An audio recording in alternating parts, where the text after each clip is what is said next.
اور جس تخت کے نیچے حسین کا خون ہو میں اس پہ لعنت بھیجتا ہوں. یہ تمہاری حکومت ہے، جس کو چاہے دے. میں اب کیا کروں، میں پاکستانی ہوں، تبلیغ والے سیاست میں نہیں بولتے لیکن پاکستانی ہوں، ضروری ہے جی. میں پاکستان کی شہریت رکھتا ہوں. کس طرح انسانوں کو خریدا گیا اور کس طرح خرید کے ایک دھوکے سے حکومت بنائی گئی. کیا یہ اللہ کے سامنے کھڑے ہو سکتے ہیں؟ یہ اللہ کے نبی کے سامنے کھڑے ہو سکتے ہیں؟ کم وقتوں میں نے تو اولاد ذبح کروا دی اور تم چند ٹکوں پہ تم نے 22 کروڑ عوام کو ذلیل و خوار کر کے رکھ دی. اسپورٹ سے محبت کرتے ہیں تو اپنے لوگوں کو لگام بھی دیں کہ وہ لینگویج اس طرح کی روڈ استعمال نہ کریں. بس وہی لینگویج رکھیں جو احترام کے دائرے میں ہے. جو غلطیاں ان کو ہائی لائٹ کریں. جب آپ اس طرح کی ٹرولنگ شروع کر دیتے ہیں، پھر پرسنل کسی کو ٹارگٹ کر لیتے ہیں اور غلط جملے کستے ہیں، پھر ظاہر اس سے ریونج آتا ہے اداروں میں. اور جب ریونج آتا ہے تو آپ کو پتا ہے وہ آپ کے مخالفین کو پھر استعمال کریں گے. ظاہر وہ پاور میں ہے، وہ تو کبھی پاور سے نکلے ہی نہیں ہے. ہاں، وہی شاہ زیب خانزادہ نے بڑی اسی بات کی کہ پچھلے 5 سالوں میں 5 وزیر اعظم چینج ہو چکے ہیں، آرمی چیف ایک ہی ہے. کیا آپ لوگ عمران خان صاحب کے خلاف جو مقدمات بنا رہے ہیں تو کم از کم اتنی اخلاقی جرت کریں. کل تک تو آپ کہتے تھے ووٹ کو عزت دو، آج آپ کہیں نا کہ عمران خان صاحب کا بیانیہ درست ہے، صرف غلوف کا ایلیمنٹ بیچ میں سے نکل جائے تو سپورٹ تو کرو نا. کیٹاگوریکل ڈینائی تو نہ کرو ان کی باتوں کا، صرف اس لیے کہ اس وقت آپ حکومت کے مزے لوٹ رہے ہیں. تو سر یہ بھی کوئی حکومت ہمیشہ کے لیے نہیں ہے، کل کو کوئی تیسرا بندہ آ جائے گا. طارق جمیل صاحب یا اس طرح کے جو بڑے لوگ ہیں جن کی عزت ہے پبلک میں، جو نیریٹو بنانے والے لوگ ہیں، وہ اپنے آپ کو ان بائسڈ رکھیں. نیوٹرل کا لفظ میں نہیں بولتا ہوں، بدنام ہو گیا. ان بائسڈ رکھیں تاکہ سب لوگ آپ کی بات سنیں. پھر کسی مورل گراؤنڈ کے اوپر آپ کھڑے ہوں گے، آپ تو بڑے ہیں، آپ کو لوگوں کے کان کھینچنے چاہیے، آپ کو بتانا چاہیے. یہ نہیں ہے کہ آپ جس پولیٹیکل لیڈر کے پاس جا کے بیٹھے اس کی تعریفیں کرنی شروع کر دیں. آپ غلطیاں بھی ہائی لائٹ کریں نا تاکہ لوگوں کو یقین ہے کہ آپ پارٹی نہیں بنے ہوئے. پچھلے دنوں ہمارے بڑے قریبی اسٹوڈنٹ پاکستان کے ایک بہت بڑے پولیٹیکل لیڈر جو ایک بہت بڑی جماعت کے ہیڈ ہے، ان کو ملنے گئے، بغیر نام لیے میں بتاؤں گا، پھر وہ بالکل ایک پرسنل معاملہ ہو جائے گا. ان کو نہیں پتا تھا کہ یہ بندہ جو مجھ سے ملنے آیا یہ جینئر صاحب کا بڑا پرانا اسٹوڈنٹ ہے. مولانا طارق جمیل صاحب کی عمران خان سے ملاقاتوں پر لوگ ان کو تنقید کا نشانہ بنا رہے ہیں، اس پر اپنا موقف دیں. تو ٹھیک کر رہے ہیں نا میرے بھائی، تنقید غلط تو نہیں کر رہے. تنقید وہ پارٹی بن گئے ہوئے نا، یا وہ ڈائریکٹ پارٹی جوائن کرے اور پی ٹی آئی کے لوگ جو ریاست مدینہ بنانا چاہتے ہیں لیکن انہیں اسلام کی الف بے نہیں پتا سوائے عمران خان صاحب کے، باقی جتنے لوگ ہیں آپ کو پتا نہیں ان کی کیا حالت ہے جو اسلام کا نام لے رہے ہیں. ان میں سے تو کئی ایتھیسٹ ہیں نام لیے بغیر، اور بعض ریاست مدینہ کی کر رہے ہیں وہ. تو ان ایتھیسٹ کو اسلام سکھائیں. چلے ہم تھوڑا سخت لفظ استعمال ہو گیا، سیکولرز کہہ لیتے ہیں. ان کو اسلام سکھائیں اور پریکٹیکلی اس کو جوائن کریں اس جماعت کو، تو پھر ہمیں کوئی اعتراض نہیں ہے. لیکن جب وہ پارٹی بنیں گے اور اسے کربلا کے ساتھ جوڑ رہے ہیں گورنمنٹ کے چینج ہونے کو محرم کے مہینے کے اندر، تو یہ کربلا تو کوئی پہلی دفعہ پاکستان میں ہوئی ہے؟ کسی ایک پرائم منسٹر نے بھی اپنی مدت پوری کی ہے؟ تو سارے پرائم منسٹر جو ہیں وہ پھر کیا حسین ڈکلیئر ہو جائیں گے؟ کیا یار کر رہے ہیں آپ؟ یہ مثالیں اس طریقے سے فٹ کریں گے تو پھر ساروں پہ کریں. میں اس کو گستاخی نہیں سمجھتا. یہ جو اکثر لوگ کہتے ہیں نا جی مثال کیوں دے دی یزید کی، حسین کی. مثال دینے یار ہم نے اپنے بڑوں کی مثالیں دینی ہے نا، مرتبہ تو نہیں کوئی کلیم کر رہا ہوتا. مولانا فضل الرحمان صاحب بھی جب دھرنا لے کے نکلے تھے تو کیا اس وقت وہ یہ نہیں کہہ رہے تھے کہ یہ کربلا بننے جا رہی ہے اور یہ عمران یزید ہے اور ہم امام حسین کے ماننے والے ہیں؟ اس وقت تو حسین وہ خود بنے ہوئے تھے. آج اگر عمران خان صاحب یا طارق جمیل صاحب کو اس طرح کی مثال دے رہے ہیں تو سارے دیتے ہیں. یہ کوئی اتنا میٹر نہیں کرتا، اس کو زیادہ اچھالنا نہیں چاہیے. ہم یہ کہتے ہیں پریکٹیکلی پھر آپ وہ بنے، ٹھیک ہے، جن لوگوں کی آپ مثالیں دے رہے ہیں. تو عمران خان صاحب کو ملنے میں حرج نہیں ہے، لیکن وہ کہہ رہے ہیں نا جی انسانوں کا کاروبار ہوا. اور جس تخت کے نیچے حسین کا خون ہو میں اس پہ لعنت بھیجتا ہوں. یہ تمہاری حکومت ہے، جس کو چاہے دے. میں اب کیا کروں، میں پاکستانی ہوں، تبلیغ والے سیاست میں نہیں بولتے لیکن پاکستانی ہوں، ضروری ہے جی. میں پاکستان کی شہریت رکھتا ہوں. کس طرح انسانوں کو خریدا گیا اور کس طرح خرید کے ایک دھوکے سے حکومت بنائی گئی. کیا یہ اللہ کے سامنے کھڑے ہو سکتے ہیں؟ یہ اللہ کے نبی کے سامنے کھڑے ہو سکتے ہیں؟ کم وقتوں میں نے تو اولاد ذبح کروا دی اور تم چند ٹکوں پہ تم نے 22 کروڑ عوام کو ذلیل و خوار کر کے رکھ دی. تو یہ طارق جمیل صاحب اس وقت کہاں تھے جب سینٹ کے الیکشن میں انسانوں کا کاروبار ہو رہا تھا اور پی ٹی آئی اقلیت میں تھی، نون لیگ کی اکثریت تھی، اور بقول عمران خان صاحب کے اداروں کی مداخلت کروا کے انہوں نے اپنا چیئرمین سینٹ جو اس وقت بھی موجود ہے وہ نامزد کرایا. اس وقت طارق جمیل صاحب کیوں نہیں رو رہے تھے؟ وہ اعتراض کرنے والے یہ اعتراض کر رہے ہیں تو بالکل جینون کر رہے ہیں. تو یہ بات آپ سمجھیں، وہ اس وجہ سے کہہ رہے ہیں. اور یہ طارق جمیل صاحب کی محبت میں لوگ بات کر رہے ہیں. لوگ طارق جمیل صاحب کو کسی پارٹی کے نمائندے کے طور پہ نہیں دیکھنا چاہتے ہیں. وہ کہتے ہیں یہ قوم کے بڑے ہیں، ان کو چاہیے. دیکھیں وہ ابھی تک تو یہی تھا.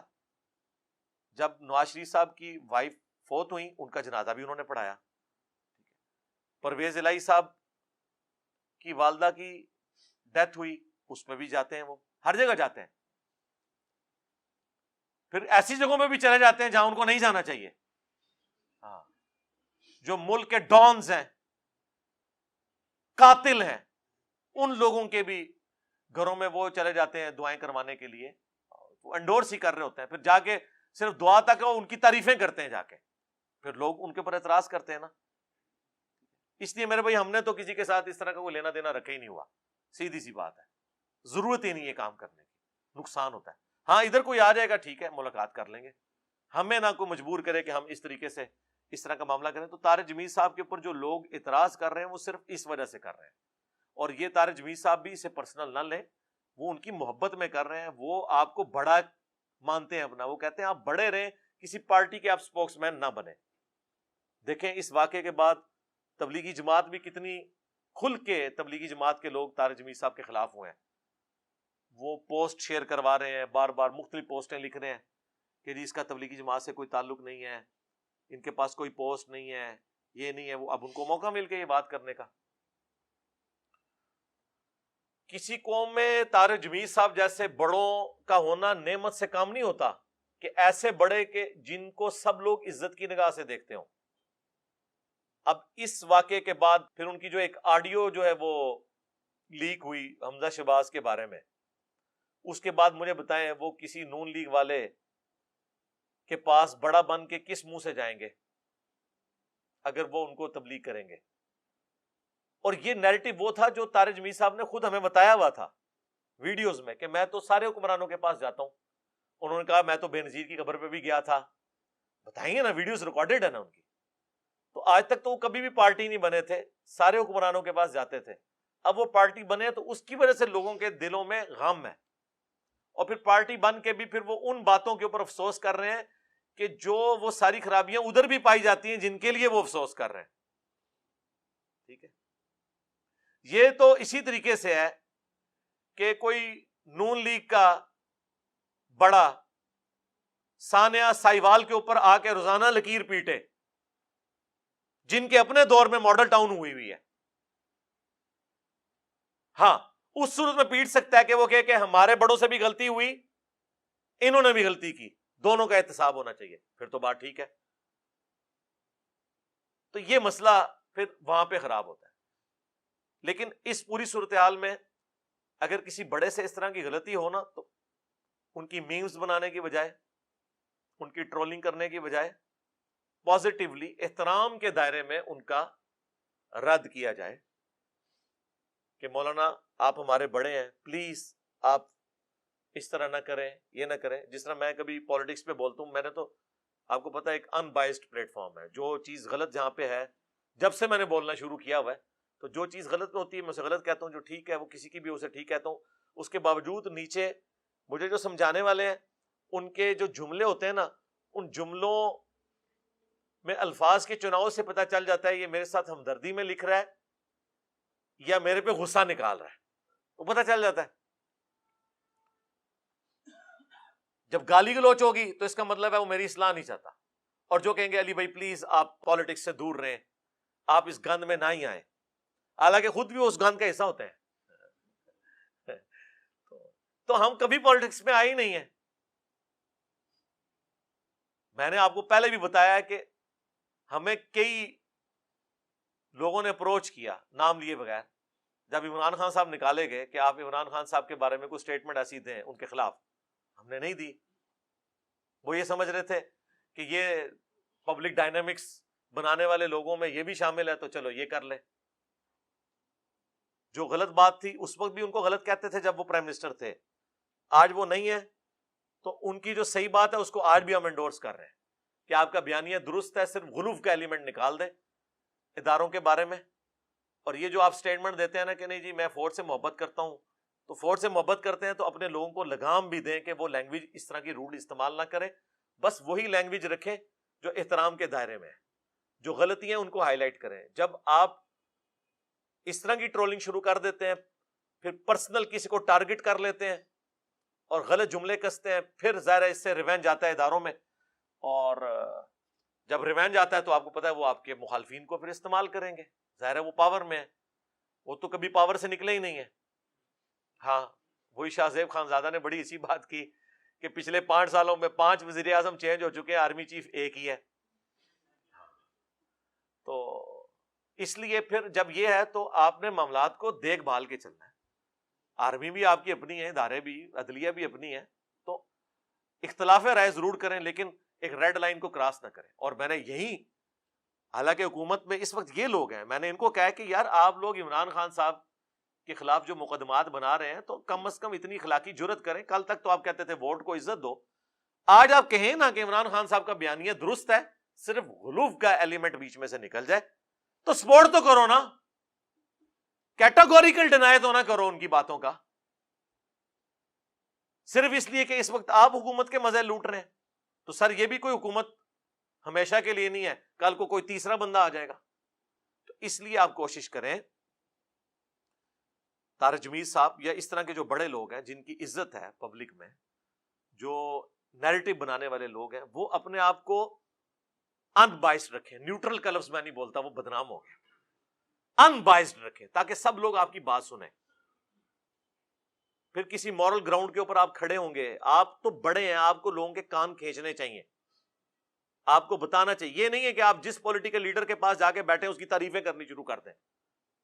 آپ غلطیاں بھی ہائی لائٹ کریں نا, تاکہ لوگوں کو یقین آئے کہ آپ پارٹی نہیں بنے ہوئے. اور یہی میں صحافیوں سے بھی کہوں گا کہ آپ بھی پارٹی نہ بنے. ایسی ایسی غلط باتوں کی بھی تعویل کرتے ہیں, بندہ حیران ہو جاتا ہے کہ یار اب یہ اتنا بڑا بلنڈر ہوا ہے, اس کا کیا جواب دیں گے, اس میں سے بھی کچھ نکال لیتے ہیں. بندہ کہتا ہے اوہ, بالکل اپوزٹ سٹیٹمنٹس ہوتی ہیں, دونوں کو بیک وقت وہ جسٹیفائی کر لیتے ہیں, بیک وقت جسٹیفائی کرتے ہیں. ہر طرح کے حالات و واقعات ایک جیسے ہوتے ہیں, وہ جسٹیفائی ہو جاتے ہیں. وہ کیوں نہ ہو, جب ہماری عدالتیں بھی فیصلوں میں یہی حرکتیں کر رہی ہوں تو ظاہر پولیٹیشنز نے بھی یہی کچھ کرنا ہے, نچلے لوگوں نے بھی یہی کرنا ہے.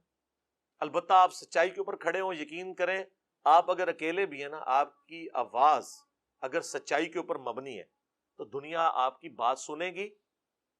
جتنی مرضی مخالفت دنیا کرے, اللہ تعالیٰ کی غیبی مدد آپ کے ساتھ آ جائے گی. یہ ریالٹی ہے. پچھلے دنوں ہمارے ایک بڑے قریبی اسٹوڈنٹ, پاکستان کے ایک بہت بڑے پولیٹیکل لیڈر جو ایک بہت بڑی جماعت کے ہیڈ ہیں, ان کو ملنے گئے, بغیر نام لیے میں بتاؤں گا, پھر وہ بالکل ایک پرسنل معاملہ ہو جائے گا. ان کو نہیں پتا تھا کہ یہ بندہ جو مجھ سے ملنے آیا یہ انجینئر صاحب کا بڑا پرانا اسٹوڈنٹ ہے. تو کہتے ہیں میں نے وہاں ان سے کچھ ڈسکس کیا کہ ملک کو اس طریقے سے اوپر اٹھایا جا سکتا ہے, یہ ساری چیزیں ہیں, لیکن میرے پاس ریسورسز نہیں ہیں, میں اکیلا بندہ ہوں. تو آپ کی اتنی بڑی جماعت ہے, آپ کے بجٹس ہیں, سب کچھ ہے, تو آپ یہ کام کر سکتے ہیں. تو انہوں نے آگے سے ان کو کہا کہ میں آپ کے ساتھ ایگری نہیں کرتا, آپ اکیلے بھی بہت کچھ کر سکتے ہیں. میں آپ کو پاکستان میں ایک بندے کی مثال دے سکتا ہوں, اس اکیلے بندے نے پورا پیراڈائم شفٹ کر دیا ہے. ان کا جی کون؟ ان کا انجینئر محمد علی مرزا. اس کی کون سی جماعت ہے, اس نے کون سے بندے بھرتی کیے ہوئے ہیں, ایک کیمرہ ہے نا اس کے پاس. تو ایک بندہ بھی کایا کلب کر سکتا ہے کسی نیشن کی, اکیلا بندہ بھی, اگر سچائی کے لیے کھڑا ہو جائے. اچھا کہتے ہیں جب انہوں نے یہ بات کی, میں نے ان کو پھر بھی نہیں بتایا کہ میں آپ کا اسٹوڈنٹ. میں نے کہا جی کون انجینئر محمد علی مرزا؟ ان کا جی وہ جیلم میں ہے, یوٹیوب پہ ویڈیوز ریکارڈ کرواتے ہیں, میں بھی ان کی ویڈیوز دیکھتا ہوں. تو آپ دیکھیں نا انہوں نے کس طرح سارے فرقوں کے ساتھ جو کچھ کیا ہے, اور کسی کا لحاظ نہیں کرتے, نہ ہمیں چھوڑتے ہیں, نہ ہمارے مخالفین کو چھوڑتے ہیں, نہ کسی ادارے کو چھوڑتے ہیں. جس کی جو صحیح بات ہے وہ صحیح کہتے ہیں, جو غلط بات ہے اس کو غلط کہتے ہیں, دلیری کے ساتھ. تو اکیلا بندہ تو کچھ بھی کر سکتا ہے, اللہ تعالیٰ کی غیبی مدد آئے اخلاص کے ساتھ. تو طارق جمیل صاحب سے بات شروع ہوئی تھی, میں واپس آؤں گا, میں طارق جمیل صاحب حفظہ اللہ تعالیٰ سے ریکویسٹ کروں گا کہ یا تو آپ مکمل طور پہ کوئی پارٹی جوائن کر لیں تاکہ پھر آپ کے ساتھ پارٹی والی ڈیلنگ ہو، لیکن یہ کبھی بھی نہ کریں، میرا یہ مشورہ نہیں ہوگا. میں کہتا ہوں آپ ان بائسڈ رہیں تاکہ سب لوگ آپ کی بات سنیں، ورنہ تو کوئی ایک دوسرے کے پاس بیٹھنے کے لیے تیار ہی نہیں ہوتا. تو ایسے بڑے تو قوم کے لیے بڑی نعمت ہوتے ہیں، اور پاکستان میں تو اس طرح کے بابوں کی کمی ہے. اس طرح کے بابے ہمیں چاہیے جن کو سارے ریسپیکٹ کرتے ہوں. عبدالستار ایدھی صاحب جیسے لوگ تھے، ڈاکٹر عبد القدیر خان صاحب جیسے لوگ تھے. یہ وہ لوگ تھے کہ اب یہ سارے تھے ہی ہوتے جا رہے ہیں، ہاں، کہ جن کو سارے ریسپیکٹ دیتے تھے.